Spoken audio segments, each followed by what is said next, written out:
نحمدہ ونصلی علی رسولہ الکریم اما بعد۔ سیرت النبی صلی اللہ علیہ وسلم کا سلسلہ آج پھر سے شروع کر رہے ہیں، جو کہ رمضان کی مصروفیات اور پھر عید کے بعد کی کچھ سستی کی وجہ سے منقطع ہو گیا تھا۔ تو بات ہماری یہاں تک پہنچی تھی، واقعہ رجی سے ہم آگے شروع کریں گے۔ مائے سفر میں کچھ لوگ قبیلہ عزل اور قارہ کے آپ صلی اللہ علیہ وسلم کی خدمت میں حاضر ہوئے اور عرض کیا کہ ہمارے قبیلے نے اسلام قبول کر لیا ہے، لہذا ایسے چند لوگ ہمارے ساتھ کر دیجئے جو ہم کو قرآن پڑھائیں اور احکام اسلام کی ہم کو تعلیم دیں۔ آپ نے 10 آدمی ان کے ہمراہ کر دیے، جن میں سے بعض یہ تھے حضرت عاصم بن ثابت رضی اللہ تعالیٰ عنہ، حضرت عبداللہ بن طارق، مرثد بن ابی مرثد رضی اللہ تعالیٰ عنہ، خبیب بن عدی، زید بن دسنہ، اور اسی طرح خالد بن البکیر، معتب بن عبید، عبداللہ بن طارق علاتی، عبداللہ بن طارق کے جو علاتی بھائی تھے وہ۔ آپ صلی اللہ علیہ وسلم نے حضرت عاصم بن ثابت رضی اللہ تعالیٰ عنہ کو ان پر امیر مقرر فرمایا۔ اب یہ لوگ جب مقام رجی پر پہنچے، جو مکہ اور عصفان کے مابین واقع ہے، تو ان غداروں نے مسلمانوں کے ساتھ بدعہدی کی اور بنو لحیان کو اشارہ کر دیا۔ بنو لحیان 200 آدمی لے کر، جن میں سے 100 آدمی تیر انداز تھے، ان کے تعاقب میں روانہ ہوئے۔ جب قریب پہنچے تو حضرت عاصم اپنے رفقا کے ساتھ ایک ٹیلے پر چڑھ گئے۔ بنو لحیان نے مسلمانوں سے کہا کہ تم نیچے اتر آؤ، ہم تم کو امان دیتے ہیں، پناہ دیتے ہیں۔ حضرت عاصم نے فرمایا کہ میں کافر کی پناہ میں کبھی نہیں اتروں گا، اور یہ دعا مانگی، اللہم اخبر عنا رسولک، اے اللہ اپنے پیغمبر کو ہمارے حال کی خبر دے۔ یہ روایت بخاری کی ہے۔ ابو داود طیالسی کی روایت میں ہے کہ اللہ تعالیٰ نے حضرت عاصم کی دعا قبول فرمائی، اور اسی وقت بذریعہ وحی نبی کریم صلی اللہ علیہ وسلم کو ان کی خبر دی۔ آپ صلی اللہ علیہ وسلم نے اسی وقت صحابہ کو خبر دی، اور ایک دعا حضرت عاصم نے اس وقت یہ مانگی کہ اللہم انی احمی لک اليوم دینک فاحمی لی لحمی، اے اللہ میں آج تیرے دین کی حفاظت کر رہا ہوں، تو میرے گوشت یعنی جسم کی کافروں سے حفاظت فرما۔ پھر اس کے بعد حضرت عاصم اور ان کے جو 7 رفقا تھے وہ کافروں سے لڑ کر شہید ہو گئے۔ عبداللہ بن طارق، زید بن دسنہ اور خبیب بن عدی، یہ 3 آدمی مشرکین کے امن و امان اور عہد و پیمان کی بنا پر ٹیلے سے نیچے اترے۔ مشرکین نے ان کی مشکیں باندھنا شروع کی۔ عبداللہ بن طارق نے کہا یہ پہلا غدر ہے، ابتدا ہی بد عہدی سے ہو رہی ہے، نامعلوم آئندہ کیا کرو گے، اور ساتھ چلنے سے انکار کر دیا۔ تو مشرکین نے انہیں کھینچ کر شہید کر ڈالا۔ حضرت زید کو لے کر چلے وہ مکہ، پہنچ کر انہوں نے حضرت خبیب کو، حضرت زید دونوں کو فروخت کر دیا۔ صفوان بن امیہ نے، جس کا باپ امیہ بن خلف بدر میں مارا گیا تھا، حضرت زید کو اپنے باپ کے عوض میں قتل کرنے کے لیے خریدا۔ حضرت خبیب کے ہاتھ سے جنگ بدر میں حارث بن عامر مارا گیا تھا، تو اس لیے حضرت خبیب کو حارث کے بیٹوں نے خریدا۔ صفوان تو اپنے قیدی کے قتل میں، صفوان نے تو تاخیر مناسب نہ سمجھی، حضرت زید کو اپنے غلام نستاس کے ساتھ حرم سے باہر تنعیم میں قتل کرنے کے لیے بھیج دیا، اور قتل کا تماشا دیکھنے کے لیے قریش کی ایک جماعت تنعیم میں جمع ہو گئی، جن میں ابو سفیان بن حرب بھی تھا۔ جب حضرت زید کو قتل کے لیے سامنے لایا گیا تو ابو سفیان نے کہا کہ زید، میں تم کو خدا کی قسم دے کر پوچھتا ہوں، تم اس کو پسند کرو گے کیا کہ تم کو چھوڑ دیں اور محمد کو تمہارے بدلے میں قتل کر دیں اور تم اپنے گھر میں آرام سے رہو؟ حضرت زید رضی اللہ تعالیٰ نے جھنجلا کر کہا کہ خدا کی قسم مجھ کو تو یہ بھی گوارا نہیں کہ محمد صلی اللہ علیہ وسلم کے پیر میں کوئی کانٹا یا پھانس چبھے اور میں اپنے گھر میں بیٹھا رہوں۔ ابو سفیان نے کہا کہ خدا کی قسم میں نے کسی کا اس درجے محب اور مخلص دوست اور جانثار نہیں دیکھا جیسا کہ محمد کے اصحاب محمد محب اور جانثار ہیں۔ اس کے بعد نسطاس نے حضرت زید کو شہید کر دیا رضی اللہ تعالیٰ عنہ۔ بعد میں چل کر یہ نسطاس بھی مشرف اسلام ہوئے۔ حضرت خبیب رضی اللہ تعالیٰ عنہ نے حضرت خبیب کو قید کر دیا گیا۔ جب حضرت خبیب کو لوگوں نے قتل کا ارادہ کیا تو حارث کی بیٹی زینب سے، جو بعد میں چل کر مسلمان ہوئی، تو انہوں نے زینب سے نظافت اور صفائی کی غرض سے اسرہ مانگا، تو زینب اسرہ دے کر اپنے کام میں مشغول ہو گئی۔ زینب کہتی ہے کہ تھوڑی دیر بعد میں دیکھتی ہوں کہ میرا بچہ ان کے زانوں پر بیٹھا ہے، خبیب کے زانوں پر بیٹھا ہے، ان کے زانوں پر بیٹھا ہے اور ہاتھ میں خبیب کے اسرہ ہے۔ تو زینب کہتی ہے کہ یہ منظر دیکھ کر میں گھبرا گئی۔ حضرت خبیب نے مجھ کو دیکھ کر فرمایا کہ کیا تجھ کو یہ اندیشہ ہوا ہے کہ میں اس بچے کو قتل کروں گا؟ ہرگز نہیں، انشاءاللہ مجھ سے ایسا کام کبھی نہ ہوگا، ہم لوگ غدر نہیں کرتے۔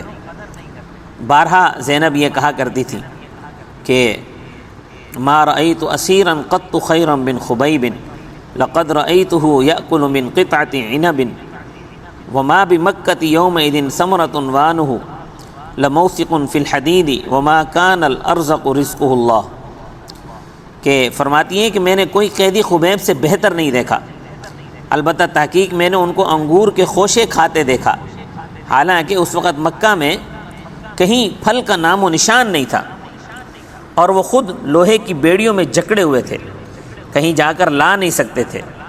یہ رزق ان کے پاس محض اللہ کی طرف سے آتا تھا۔ جب قتل کرنے کے لیے حرم سے باہر ان کو تنعیم میں لے گئے تو فرمایا کہ مجھ کو اتنی مہلت دے دو کہ میں 2 رکعت نماز پڑھ لوں۔ لوگوں نے اجازت دے دی، آپ نے 2 رکعت نماز ادا فرمائی اور مشرکین کی طرف مخاطب ہو کر فرمایا کہ میں نے اس خیال سے نماز کو زیادہ طویل نہیں کیا کہ کہیں تم کو یہ گمان نہ ہو جائے کہ میں موت کے ڈر سے ایسا کر رہا ہوں۔ پھر حضرت خبیب نے ہاتھ اٹھا کر دعا مانگی، اللہم احصہم عددا واقتلہم بددا ولا تبق منہم احدا، اے اللہ ان کو ایک ایک کر کے مار، کسی کو باقی نہ رکھنا۔ پھر ایک شعر پڑھا جس کا ترجمہ یہ ہے کہ مجھ کو کچھ پرواہ نہیں ہے جب کہ میں مسلمان مارا جاؤں، خواہ کسی کروٹ پر مروں، جب کہ خالص اللہ کے لیے میرا بچھڑنا ہو، اور یہ محض اللہ کے لیے، اگر وہ چاہے تو میرے جسم کے پارا پارا کیے ہوئے جوڑوں پر برکت نازل فرما سکتا ہے۔ اس کے بعد حضرت خبیب رضی اللہ تعالیٰ عنہ سولی پر لٹکائے گئے اور شہید ہوئے، اور آئندہ کے لیے یہ سنت قائم فرما گئے کہ جو شخص قتل ہو وہ 2 رکعت نماز ادا کرے۔ زید بن حارثہ رضی اللہ تعالیٰ عنہ کو بھی اسی قسم کا ایک واقعہ حضرت صلی اللہ علیہ وسلم کی حیات میں پیش آیا کہ زید نے طائف سے واپسی میں ایک خچر کرائے پر لیا، مالک بھی ساتھ ہی چل پڑا۔ راستے میں ایک ویرانہ پر خچر لے جا کر کھڑا کیا جہاں بہت سے مقتولین کی لاشیں پڑی ہوئی تھیں، اور ان کے قتل کا ارادہ کیا۔ زید نے فرمایا کہ مجھ کو 2 رکعت نماز پڑھنے کی مہلت دے۔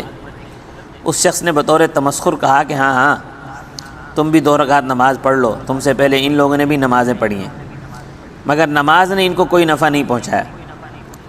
حضرت زید بن حارثہ رضی اللہ تعالیٰ عنہ جب 2 گانا نماز سے فارغ ہوئے تو یہ شخص قتل کے ارادے سے ان کی طرف بڑھا۔ اس کو بڑھتے دیکھ کر حضرت زید نے کہا، یا ارحم الراحمین، اے سب سے زیادہ رحم فرمانے والے مہربان۔ ادھر حضرت زید کی زبان سے یہ جملہ نکلا، یہ اسم اعظم نکلا، اور ادھر اس نے غیب سے آواز سنی، لا تقتلہ، لا تقتلہ، ان کو قتل نہ کر۔ وہ شخص اس غیبی اور ناگہانی آواز سے مرعوب اور خوف زدہ ہو کر ادھر ادھر دیکھنے لگا۔ جب کوئی شخص بھی نظر نہ آیا تو وہ پھر اسی ناپاک ارادے سے آگے بڑھا۔ حضرت زید نے پھر یا ارحم الراحمین کہا، اس شخص کو پھر غیبی آواز سنائی دی اور پیچھے ہٹا، اور پھر دوبارہ آپ کی طرف بڑھا، آپ نے پھر یا ارحم الراحمین کہا۔ تیسری بار جب یا ارحم الراحمین کہنا تھا، کیا دیکھتے ہیں کہ ایک سوار نیزہ ہاتھ میں لیے ہوئے ہے، اور اس نیزے کے سرے میں آگ کا ایک شعلہ ہے۔ وہ نیزہ اس شخص کے مارا جو آنن فانن اس کی پشت سے پار ہو گیا، اور اسی وقت وہ شخص مردہ ہو کر زمین پر گر پڑا۔ اس کے بعد اس شخص نے حضرت زید سے مخاطب ہو کر یہ کہا، اس شخص نے حضرت زید سے کہا کہ جب تم نے پہلی بار یا ارحم الراحمین کہا اس وقت میں ساتویں آسمان میں تھا، جب دوسری مرتبہ کہا تو میں آسمان دنیا پر تھا، اور جب تیسری مرتبہ کہا تو میں تمہارے پاس آ پہنچا۔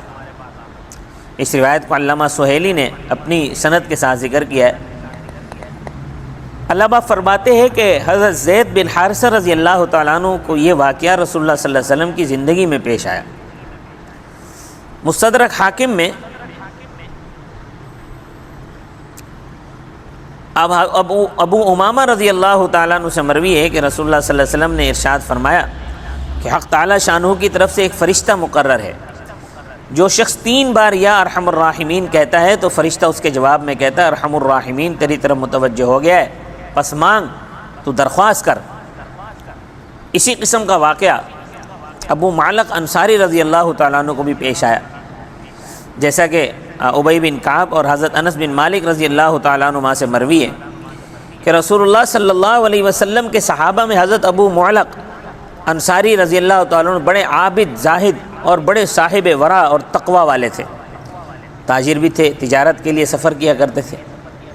ایک مرتبہ سفر میں ایک چور ملا جو سیف و سنان، تیر و تلوار سے پورا مسلح تھا۔ اس نے کہا کہ مال یہاں رکھ دو، میں تم کو قتل کر دوں گا۔ ابو معلق انصاری نے فرمایا کہ تم کو تو مال مطلوب ہے، جو حاضر ہے میری جان سے کیا مطلب؟ چور نے کہا نہیں، مجھے تمہاری جان مطلوب ہے۔ فرمایا اچھا مجھ کو اتنی مہلت دے دو کہ میں نماز پڑھ لوں۔ چور نے کہا جتنی چاہے نمازیں پڑھ لو۔ ابو معلق رضی اللہ تعالیٰ نے وضو کیا اور نماز پڑھی۔ نماز کے بعد یہ دعا مانگی، یا ودود یا ذو العرش المجید یا فعال لما ترید اسألک بعزتک التی لا ترام وملک الذی لا یضام وبنورک الذی ملا ارکان عرشک ان تکفینی شر هذا اللص یا مغیث اغثنی، یا مغیث اغثنی، یا مغیث اغثنی۔ 3 مرتبہ یہ کلمات کہے۔ کیا دیکھتے ہیں کہ ایک سوار نیزہ لیے ہوئے چور کی طرف بڑھا اور نیزے سے اس چور کا کام تمام کر دیا۔ پھر ان کی طرف متوجہ ہوا اور انہوں نے کہا کہ تم کون ہو بھائی؟ تو اللہ تعالیٰ نے انہوں نے بتایا کہ اللہ تعالیٰ نے مجھ کو تمہاری فریاد رسی اور امداد کے لیے بھیجا ہے، میں 4تھے آسمان کا فرشتہ ہوں۔ جب پہلی مرتبہ تم نے یہ دعا مانگی تو میں نے آسمان کے دروازوں سے کھٹکھٹانے کی آواز سنی۔ جب دوسری مرتبہ دعا مانگی تو میں نے آسمان والوں کی چیخ و پکار سنی، اور جب تم نے دوسری دعا مانگی تو کہا گیا یہ کسی مضطر اور مبتلا کرب کی دعا ہے۔ اس وقت میں نے حق تعالیٰ سے درخواست کی کہ مجھ کو اس کے قتل پر مامور کیا جائے۔ اس کے بعد یہ کہا کہ تم کو بشارت ہو، یہ بات یاد رکھنا کہ جو شخص وضو کر کے 4 رکعت نماز پڑھے اور یہ دعا مانگے اس کی دعا قبول ہوگی، خواہ وہ کرب اور بے چینی میں مبتلا ہو یا نہ ہو۔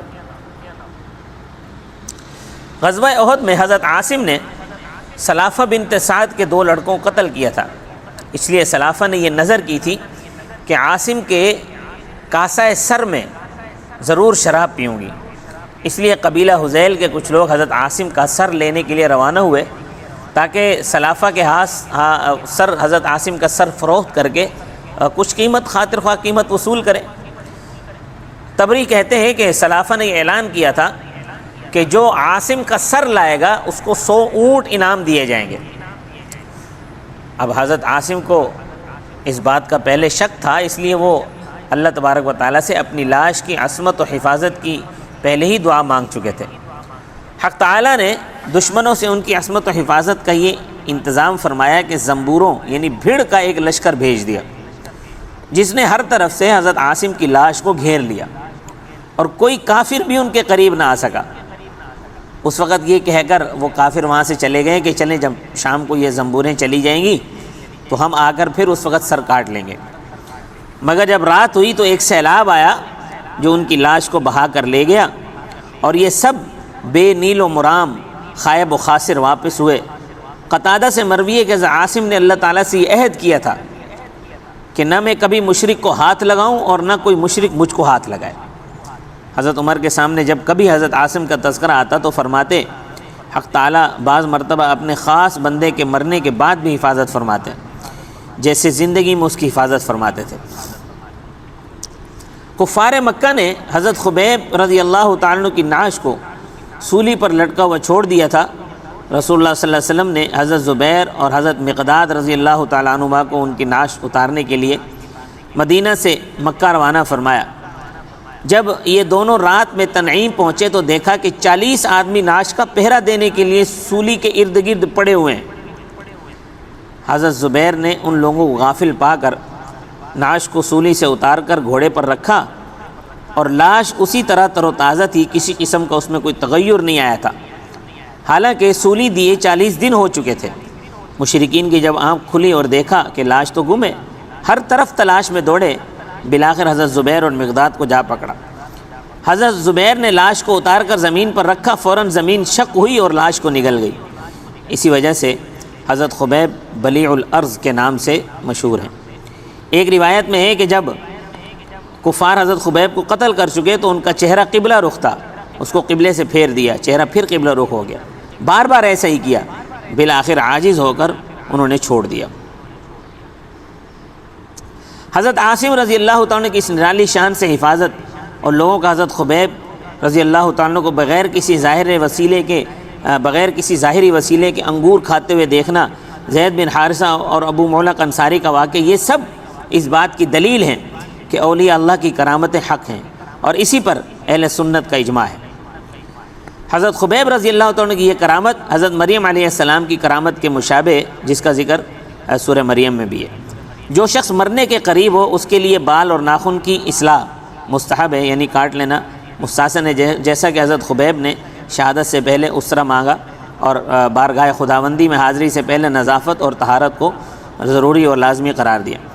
اور اگر مسلمان کافروں کی حراست میں ہو اور وہ اس کے قتل کا تہیہ کر چکے ہوں تو مسلمان کے لیے جائز نہیں ہے کہ موقع پا کر بچوں کو قتل کر ڈالے، بلکہ بچوں کے ساتھ شفقت محبت سے پیش آئے، جیسے حضرت خبیب رضی اللہ تعالیٰ عنہ نے حارث کے نواسے کو ازراہ تلطف اپنے زانوں پر بٹھا لیا تھا۔